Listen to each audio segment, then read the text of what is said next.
Урматтуу Atomic компаниясынын партнерлору алыш үчүн договор жана соглашение толтуруп жөнөтүшүбүз керек. Аны кантип жөнөтөбүз? Ошону айтып берели. Ал үчүн бизге мындай дегенде ушундай приложение керек. VPS Office деп турат, көрдүңүздөрбү? Мына ошол приложенияны Play Market'тен көчүрүп аласыз. Так.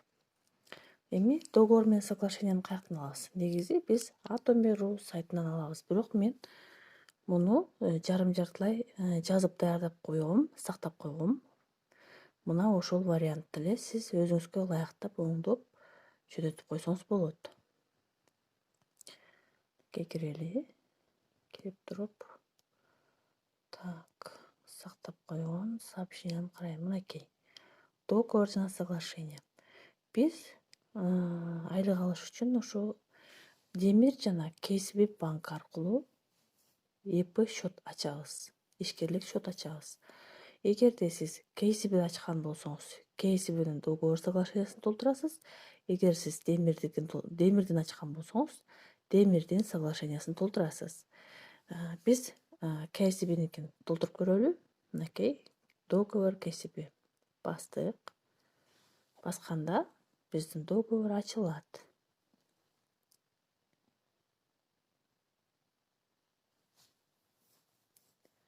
Ачылды.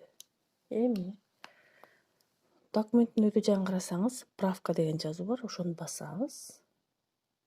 Басканда мындай режим правка чыгат, уже сиз өзүңүз жазып, оңдогонго шарт түзүлөт.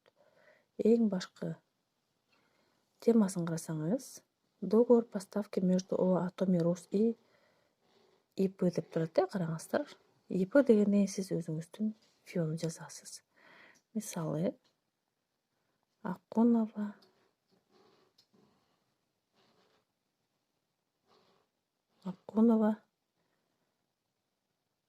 так.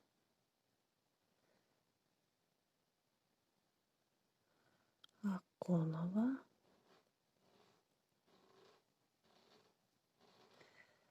Аида дейли. Фио. Эгерде отчество болсо аны жазасыз. Акунова Аида. От дата. Датаны жазасыз.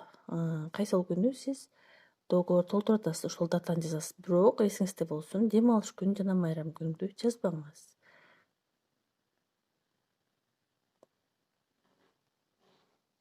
Так. Датаны жаздык. Андан кийин айдын жазабыз. Өзүңүздүн айдын жазасыз. Өзүңүздүн айди. Так. Андан кийин спонсор дистрибьютор дейт. ID спонсора.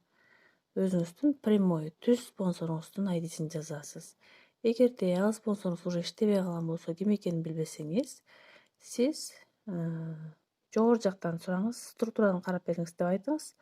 Же болбосо компаниянын горячий линиясына чалып билсеңиз болот. Ылдый түшөбүз. Экинчи абзацты карасаңыз, ИП ФИО деп турат. ФИОбузду жазабыз кайрадан.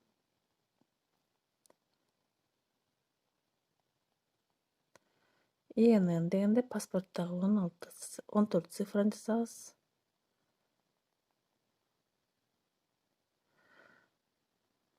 Так. Гражданин Киргизской республики. Пол дегенде женский, мужской туура келгенин жазабыз. Дата рождения. Туулган датаңызды жазасыздар.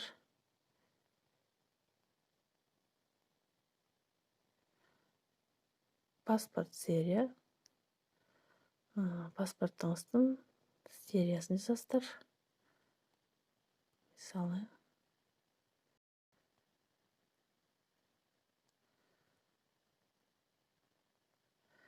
Выдан орган дейт. Кайсыл орган выдавать эткенсизге ошону жазасыз. Паспортту берген органдан. Бардык ушул маалыматтар паспорттун ичинде болот. Дата выдачи. Паспортту берген датаны жазасыздар.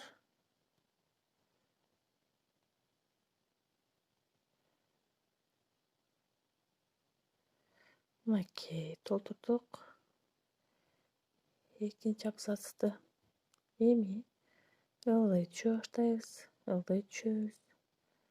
Кийинки бетке өтөбүз.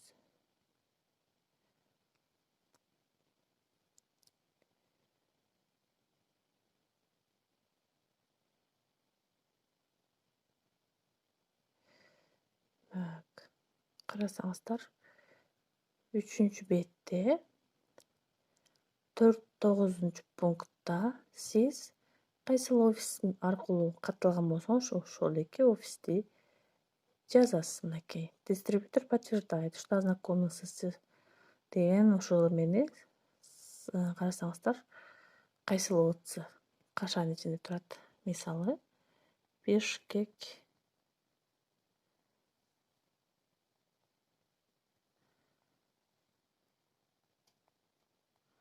Алатоо деп толтурасыздар. Кийинки бетке өтөбүз.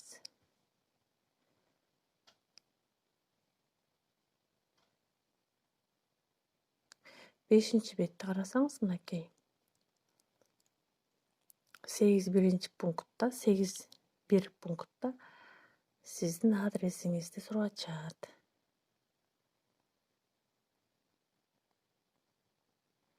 Адрести жазасыз, толук адрести.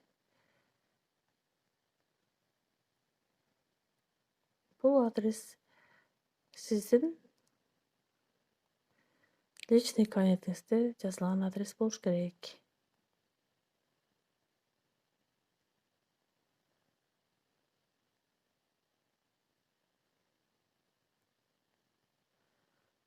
Электронный почта, бул дагы сиздин личный кабинетте жазылган почта болуш керек.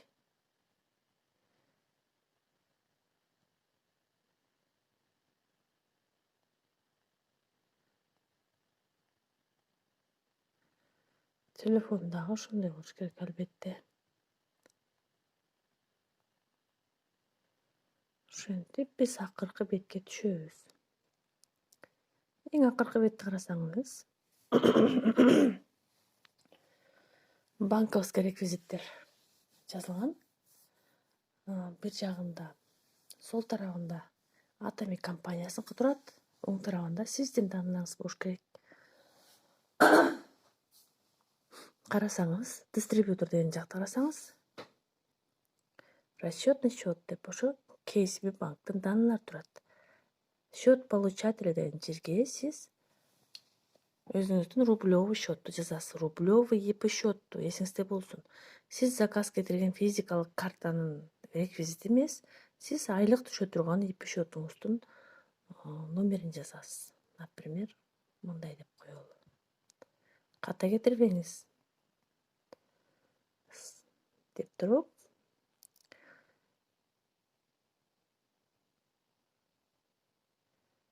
түшөсүз. Дистрибьютор деген жерге келгенде сиз албетте өзүңүздүн фамилияңызды жазасыз, фиоңузду толугу менен жазасыз.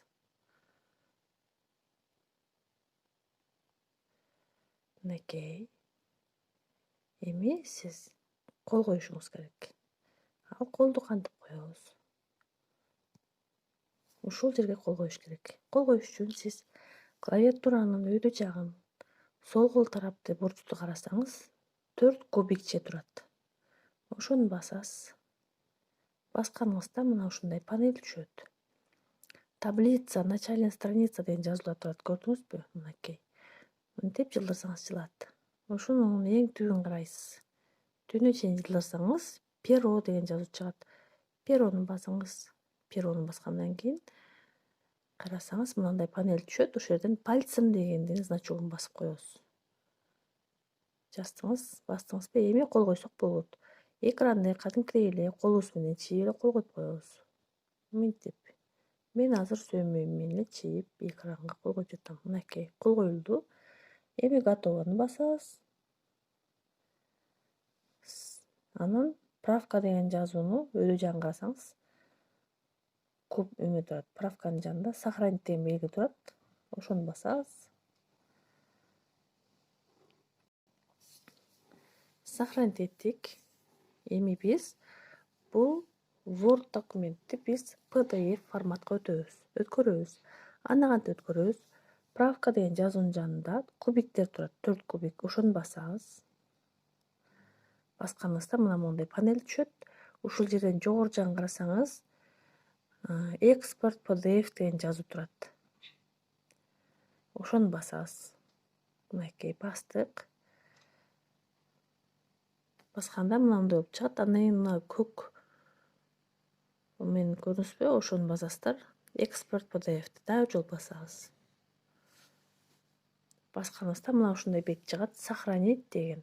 Кайсыл жакка сохранить этебиз? Документкеби, өзүңүз билесиз каяка. Мисалы VPS Cloud'га сохранить этсек болот. Эң жогорку VPS Cloud. Ошону басып коебуз. Басып койсок, мына монтип чыгат. Биз мунун атын өзгөртөбүз. Мисалы Акунова, договор кесиби. Акунова дейли. Деп сохранить этебиз дагы, жазабыз дагы.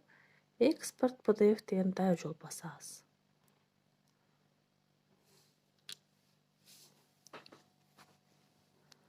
Мынакей, бул документ бүттү, договорубуз бүттү. Эми биз соглашениябызды толтурушубуз керек. Аны үчүн биз кайра артка барабыз. Баягы жерден соглашение KCB банктыкын толтурушубуз керек. Мынакей. Ачтык соглашенияны.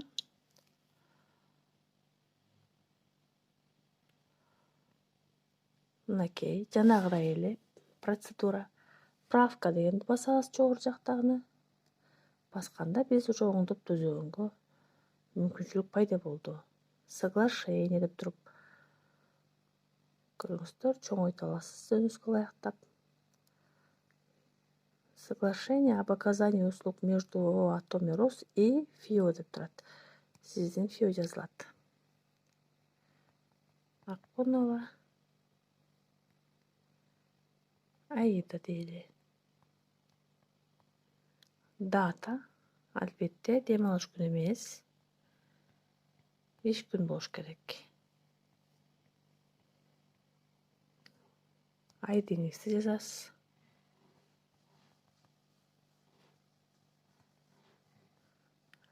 ID спонсор деген жерге спонсор, прямой спонсордун ID-син жазасыз. Мынакей, бул толду. Эми экинчи абзацты карасаңыз, ИП ФИО деп турат.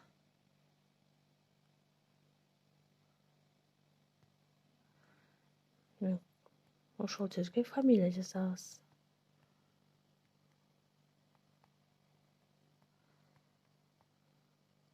ИНН. Паспорттагы 16 цифраны жазабыз. Гражданин Кыргызской Республики, пол деген жерге так жазабыз. Дата рождения деген жерге албетте туулган датаңызды жазасыз.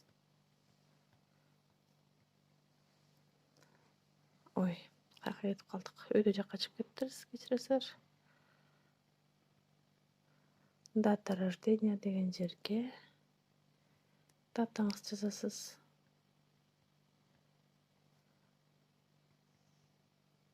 Серия паспорт деген жерге паспортуңуздун сериясын жазасыз.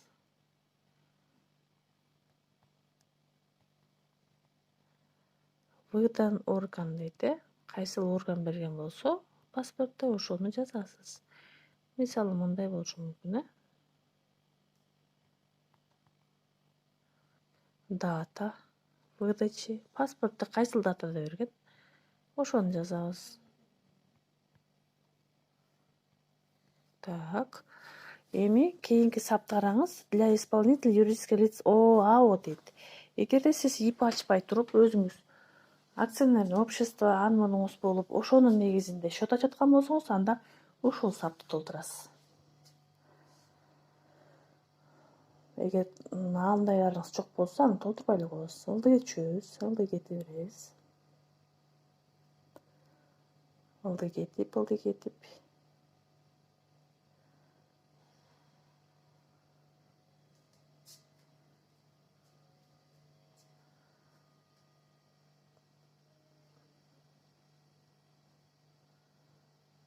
Карасаңыз, Уведомление деген жерде сиздин адресиңизди сурап атат. От исполнителя деп туруп адрес, өзүңүздүн адрес жазасыз, личный кабинеттеги адресте сөзсүз түрдө.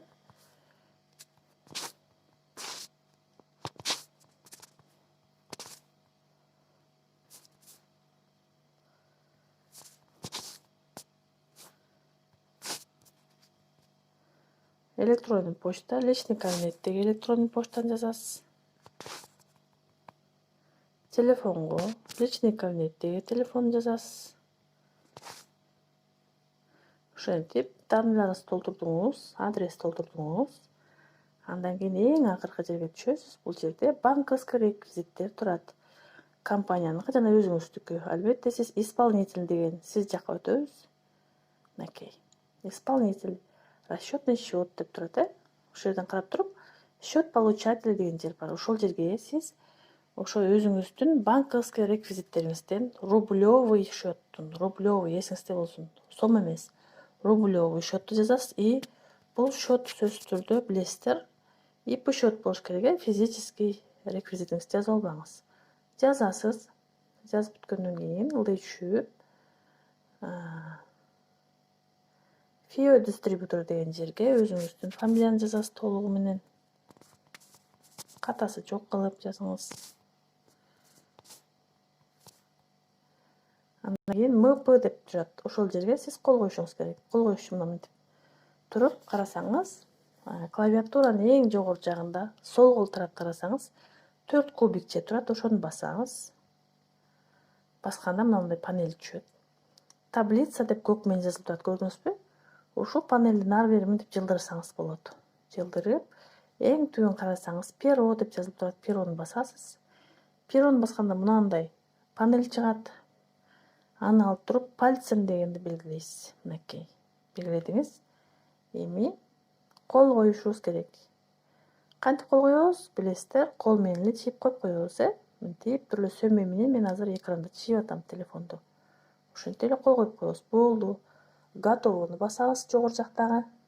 Бастык. Андан кийин ошо жогору жакта правка деген жазуунун жанында 4 бурчтук турат, сохранить деген белги. Ошону басабыз.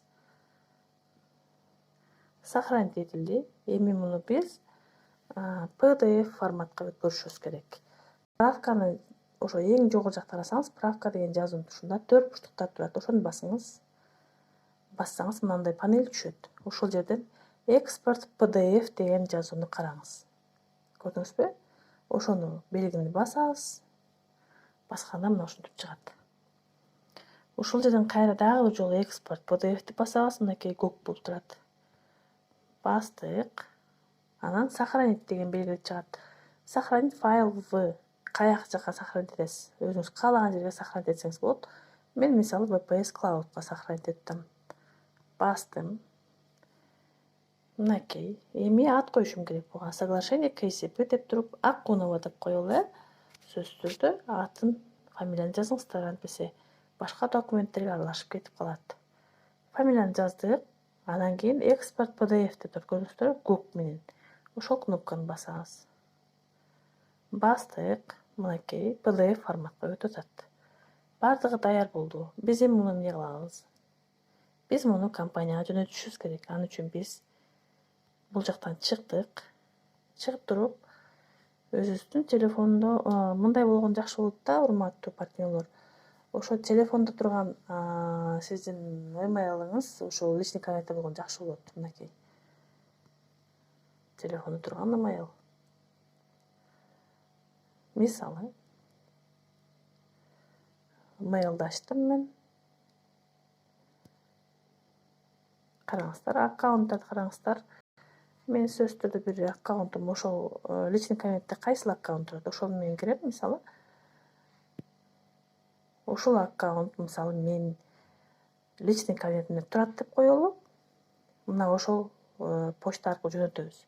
Ылдый жагын карасаңыз, плюс деген белги болот. Ошону басасыз. Мынакей бастык. Эми биз компанияга кат жазып, ушул договор соглашениени жөнөтөбүз. Мынакей от Махаббат Асан. Кому? деп туруп адрес жазышыңыз керек. Адрести туура жазыңыздар, туп-туура, Мына ушул адреске жөнөтөсүз. В англисче verification. Мындай уже даярдып турат мынакей.